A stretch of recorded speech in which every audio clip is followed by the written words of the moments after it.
नमस्कार मंडळी, आज आपण इथे चना मसाला बनवणार आहोत। त्यासाठी मी इथे घेतलेले आहे बारीक चिरलेला कांदा, बारीक चिरलेला टोमॅटो, लसूण, कढीपत्ता, बारीक चिरलेली कोथिंबीर, घाटी मसाला, चना मसाला, काश्मीरी लाल मिरची पावडर, हळद, चवीप्रमाणे मीठ घेतलेलं आहे।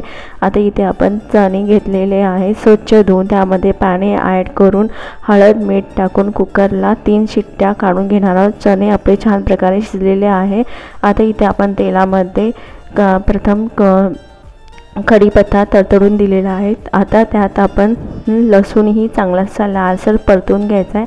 कांदा ही चांगला लालसर परतल्यानंतर त्यात आपण टोमॅटो परतून घेणार आहोत। आता याच्यात आपण हे मसाले ॲड करणार आहोत। किती छान प्रकारे ॲड झालेले आहे बघा। आता त्या मसाल्यांना कलर ही किती सुरेख आलेला आहे, छान कलर आलेला आहे। आता यात आपण शिजलेले चणे ॲड करणार आहोत। बघा किती छान प्रकारे कलर तर इतका छान आलेला आहे या चना मसाला, आणि टेस्ट ही खूप छान आलेली आहे। आता यात आपण कोथिंबीर ॲड करणार आहोत। बघा किती छान प्रकारे आपला हा चना मसाला रेडी झालेला आहे।